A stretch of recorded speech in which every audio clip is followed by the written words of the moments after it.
हर हर महादेव। देवों के देव महादेव जी के चरण में प्रणाम करती हूँ, मेरा प्रणाम स्वीकार हो। माता गौरा पार्वती के चरण में प्रणाम करती हूँ, मेरा प्रणाम स्वीकार हो। गणपति ललनमा के चरण में प्रणाम करती हूँ, मेरा प्रणाम स्वीकार हो। सब गुरु भाई बहनों के चरण में प्रणाम करती हूँ, मेरा प्रणाम स्वीकार हो। सब देवी देवताओं के चरण में प्रणाम करती हूँ, मेरा प्रणाम स्वीकार हो। गुरु भाई बहन, मैं कथा सुनाने जा रही हूँ। इस कथा को पूरा सुनिए और रहस्य जानिए, आधी नहीं। आधी सुनने में शिव गुरु का अपमान होती है और पूरा सुनने में ज्ञान होती है, इसलिए कथा को पूरा सुनिए और रहस्य जानिए। हर हर महादेव, घर घर महादेव। गुरु भाई बहन, एक महात्मा थे।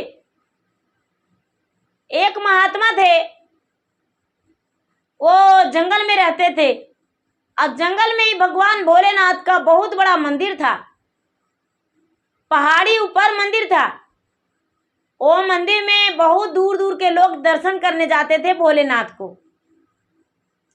जल चढ़ाने जाते थे, पूजा करने जाते थे। और उसी तरह भगवान भोलेनाथ को महात्मा भी प्रतिदिन मंदिर जाते थे और पूजा करते थे। महात्मा का पूजा का प्रसाद यही था कि भांग पीस के गोला बनाते थे और बेलपत्र तोड़ के अपने डाल में सजाते थे और फूल महात्मा प्रतिदिन ले जाते थे और ले जाकर और भगवान भोलेनाथ को गोला चढ़ाते थे और माता पार्वती को बेलपत्र फूल का हार दोनों के गले में पहना देते थे। छुट्टे फूल भी चौ वगैरह अपने उनका आसन सजा दिया करते थे। भगवान प्रतिदिन प्रसन्न हो जाते थे और प्रतिदिन पूजा करके महात्मा लौट आते थे। गुरु भाई बहन, एक दिन का बात हुआ कि महात्मा मंदिर के अंदर घुस रहे थे पूजा करने को लिए। तो मंदिर में घुसते घुसते भी थोड़ा सा उनका सर में चोट लग गया। महात्मा चोट को महसूस नहीं किया, जाके पूजा कर लिए। लेकिन महात्मा जब निकलने लगे तो निकलते निकलते भी उनका सर में चोट लग गया।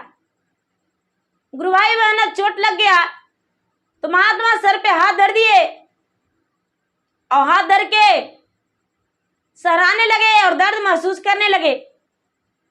दर्द को महसूस करने लगे। उन्हें लगा मुझे चोट लग गया ज्यादा। मंदिर के पास सीढ़ी पे बैठ के और दर्द को महसूस करने लगे। थोड़ी देर में उन्हें आलस आने लगा कि जो मंदिर के सीढ़ी में उठक के और सो गए। जब सो गए तो मीठे स्वर में भोलेनाथ और पार्वती दोनों बात कर रहे हैं। हे महाराज, सारा लोग आते हैं जो आपको पूजा करते हैं,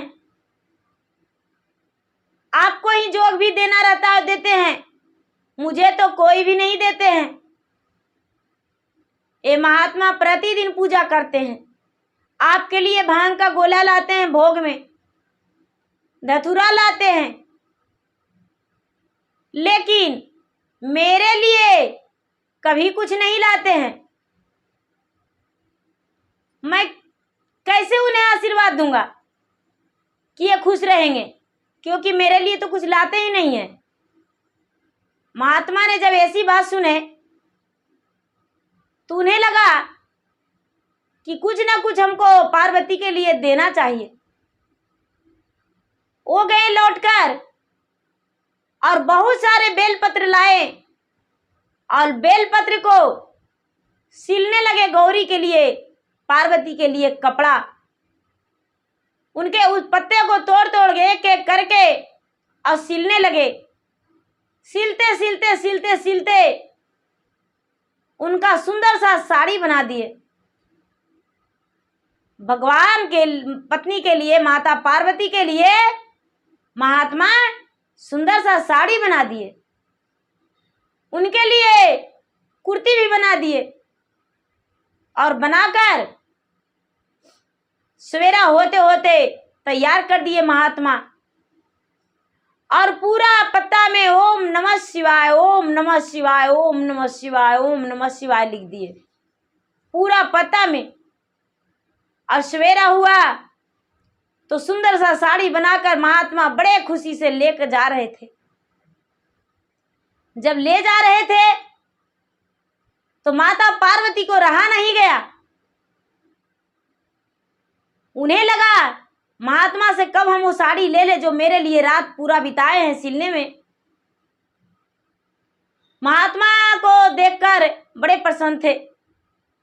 एक बालक के रूप धर लिए माता पार्वती। बालक के रूप धर के और बाबा से कहने लगे पहाड़ी से नीचे ही कि बाबा आप कहाँ जा रहे हैं। बाबा कहने लगे बेटी मैं तो पहाड़ी के ऊपर अपने माता पार्वती के लिए सुंदर सा साड़ी सिलाई हूं, अपने ही हाथों से बनाई हूं, वही मैं पहनाने जा रहा हूं। ये लड़की कहती है बाबा मुझे ये साड़ी दे दीजिए, मुझे बहुत अच्छा लग रहा है, मैं बिना माता पिता के हूं, मेरा कोई नहीं है, आप मुझे दे दीजिए। जो महात्मा थे वो कहने लगे नहीं बेटी, कल के दिन हम तुम्हें बना देंगे, लेकिन आज ये साड़ी नहीं देंगे, हम अपने पार्वती के लिए बनाए हैं। और बच्ची ने पूरा पटकाने लगी और बाबा के पैर में लटक गई। बाबा के पैर में लटक गई, एक डेग नहीं बढ़ने दी और बाबा के हाथ मरोड़ के साड़ी छीन ली। बाबा महात्मा ने बड़े नाराज हो गए। नाराज होकर और पहाड़ पर तो चढ़ गए। पहाड़ पर चढ़ गए और जाके मंदिर में हेल के पार्वती से कहने लगे हे पार्वती माता, मैं आपके लिए सुंदर सा चुंदरी बनाई थी अपने ही हाथों से सिल के। मैंने सोचा बाजार जाएंगे, खरीद कर लाएंगे, पता नहीं माता को पसंद होगा या नहीं। भगवान भोलेनाथ तो मिर्गा लाल छाला पहनते हैं, बन के पत्ते के साड़ी बना देंगे तो माता उससे खुश हो जाएंगे।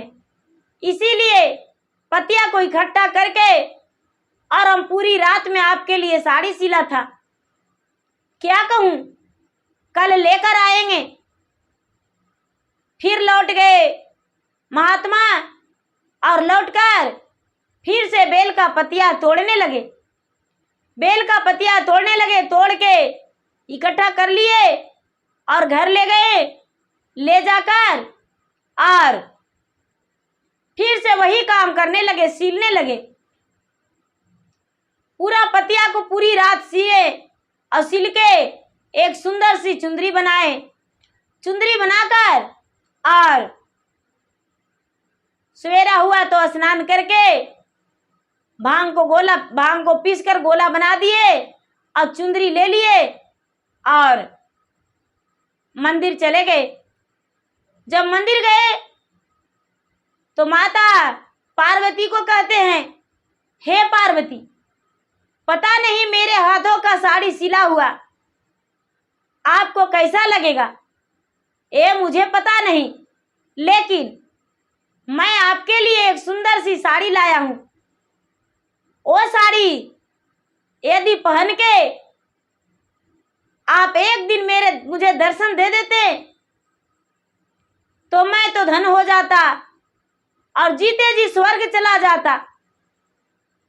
माता पार्वती के पास तो पहले से साड़ी था। माता पार्वती ने वही साड़ी को पहन के और खड़ी हो गए और महात्मा से कहने लगे महात्मा जी, मैं तो साड़ी पहन लिया। महात्मा जी ने देखे तो कहते हैं कि ये साड़ी तो मेरे हाथों से नीचे किसी ने छीन लिया था, तुम्हारे पास कैसे आया। माता पार्वती कहती है जब आप साड़ी सिल रहे थे तो पूरी रात हम आस लगाए वहीं पे बैठे थे, कब महात्मा के हाथों साड़ी सिला पूरा होता है और कब लेकर आएंगे, पूरी आस में हम लगे हुए थे।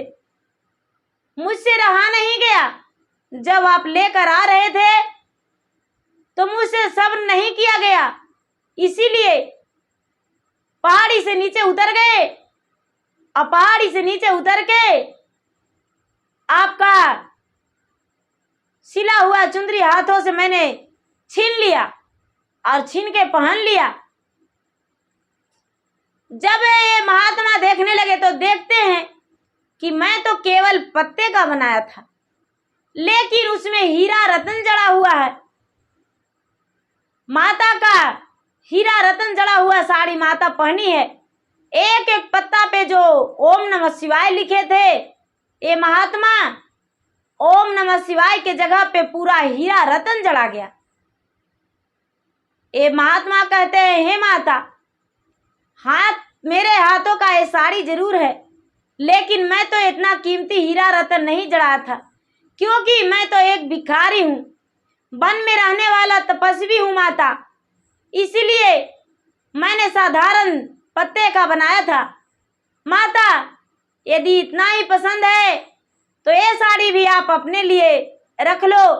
हे माता, मैंने 2-2 साड़ियाँ आपके लिए लाया हूँ, और जीते जी जब तक मेरा जीवन रहेगा तब तक सावन मास चढ़ते ही आपका चुंदर लेकर आएंगे और आपको चढ़ा देंगे, जो कि उससे आप प्रसन्न और खुश हो जाएंगे और पूरा सावन मास आप चुंदर पहनेंगे। माता ने उस महात्मा को आशीर्वाद दिए, हे महात्मा, मैं कहूं तो क्या कहूं, सिर्फ तुम ही तो अकेला हो, ना ही तेरा कोई परिवार है, ना ही संसार है। मैं वचन देता हूं कि तूने मेरे हृदय को जुड़ा दिया और मुझे शरीर को मेरा चुंदर से ढक दिया है अपने हाथों से बनाकर। जब इस दुनिया से जाएगा तो स्वर्ग को प्राप्ति होगा, और जब दूसरे जन्म में लोगे तो एक राजा के पुत्र बनेगे, बहुत बड़े राजा के, जो कि तुम्हारे मन में ऐसा कभी ख्याल भी नहीं आ सकता है कि हम इतने बड़े राजा को पुत्र बनेंगे। माता पार्वती ने ऐसा आशीर्वाद दिए। ऐसा आशीर्वाद पाकर वो महात्मा धन हो गए।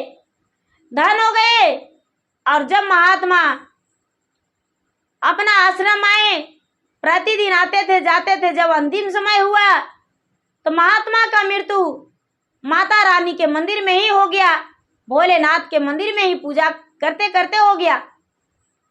जब पूजा करते करते हो गया तो भोलेनाथ शिव शंकर जी महात्मा को स्वयं अपने साथ लेकर शिवलोक चले गए। शिवलोक चले गए और स्वर्ग का प्राप्ति हुआ। और जब महात्मा जन्म लिए तो काशी में एक बहुत बड़े राजा के घर में जन्म लिए।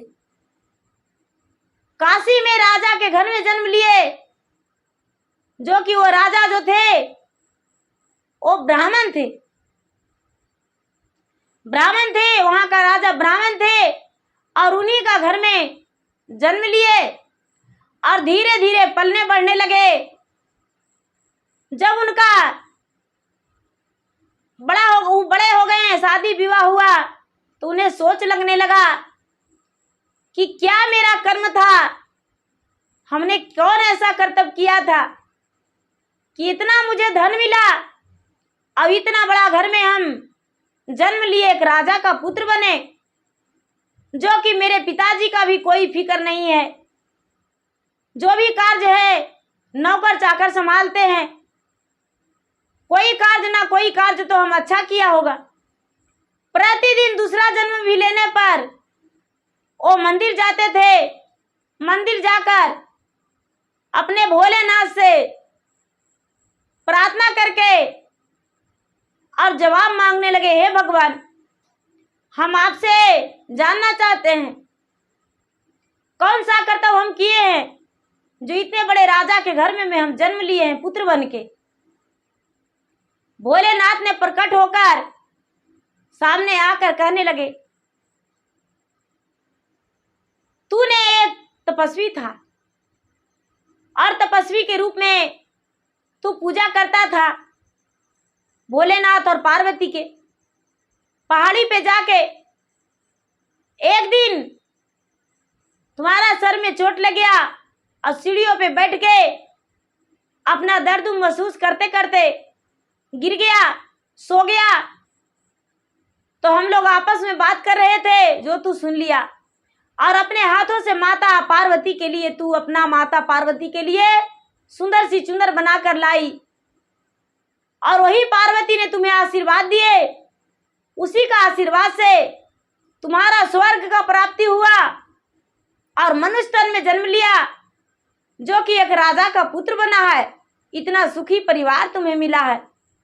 जब ऐसा बात वो राजकुमार ने सुना तो वहां बहुत सुंदर मंदिर का निर्माण करवाया और बहुत सुंदर मंदिर बनवाया।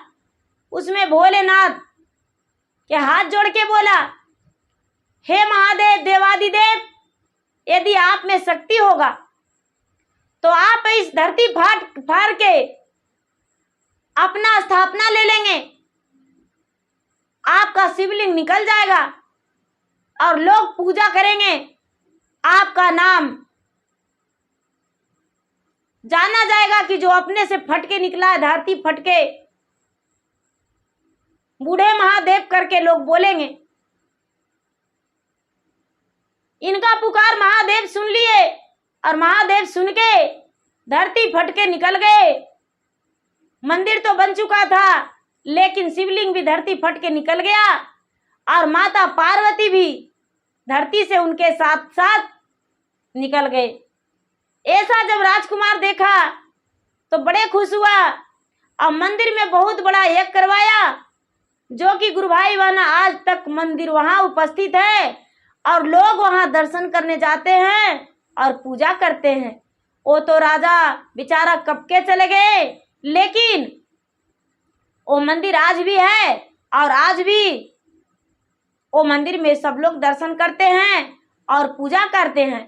और वहां जो भगवान भोलेनाथ के शिवलिंग पे जल चढ़ता है, वो जल नीर जो गिरता है नाली द्वारे, वो लोग छान के अमृत मान के पीते हैं। तो गुरु भाई बहना, एक महात्मा ने भगवान भोलेनाथ को सच्चे मन से पूजा किया तो महात्मा को माता रानी आशीर्वाद देकर उसे धन्य कर दिए और दूसरा जन्म लिया तो एक राजा के घर में राजकुमार बना। तो गुरु भाई बहना, जो भी कथा सुनते हैं भगवान भोलेनाथ को याद मत भूलिए। भगवान भोलेनाथ का पूजा पाठ जरूरी कीजिए। भोलेनाथ देवादि देव तीनों लोग के रखवाली करते हैं। तो गुरु भाई बहना, मेरा वीडियो अच्छा लगे तो इसे लाइक कीजिए, शेयर कीजिए, सब्सक्राइब कीजिए। धन्यवाद। हर हर महादेव, घर घर महादेव।